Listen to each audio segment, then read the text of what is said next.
ಕ್ಷೇತ್ರ ಧರ್ಮಸ್ಥಳ. ಬಾಹುಬಲಿ ಬೆಟ್ಟಕ್ಕೆ ಹೋಗುವ ದಾರಿ.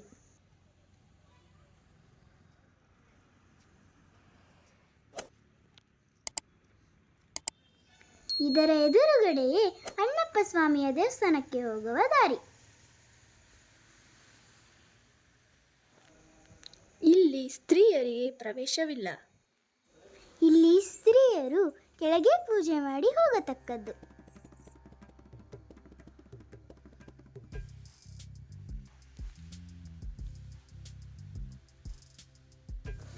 ಇದೇ ಅಣ್ಣಪ್ಪ ಸ್ವಾಮಿ ದೇವಸ್ಥಾನ.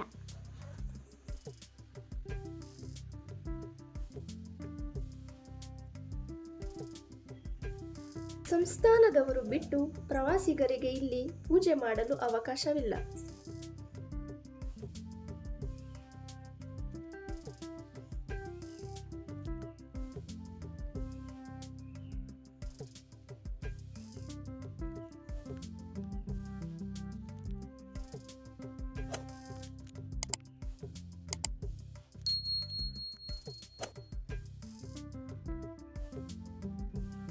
ಏಕಾಗ್ರತೆಯ ಧ್ಯಾನಕ್ಕೆ ಇದು ಯೋಗ್ಯವಾದ ಸ್ಥಳ.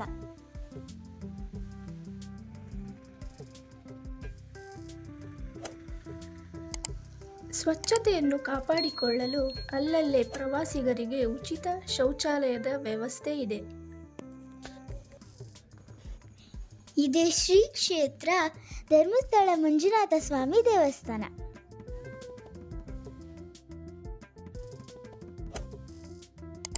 ಇಲ್ಲಿ ಬೃಂದಾವನ ಮತ್ತು ಮೀನಿನ ಸಂಗ್ರಹಾಲಯವಿದೆ.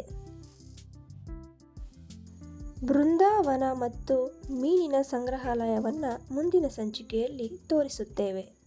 ವಿಶೇಷ ದಿನಗಳಂದು ಸಂಜೆ 6 ಗಂಟೆಯ ನಂತರ ಸಾಂಸ್ಕೃತಿಕ ಕಾರ್ಯಕ್ರಮಗಳು ಇರುತ್ತವೆ.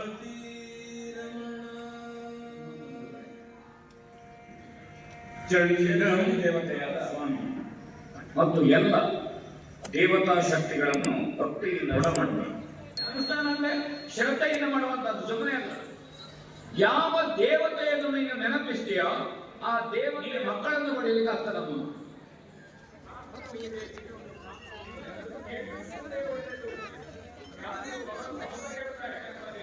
ಭಕ್ತಾದಿಗಳಿಗೆ ದಿನನಿತ್ಯವೂ ಅನ್ನದಾನ ಸೇವೆಯೂ ಇರುತ್ತದೆ.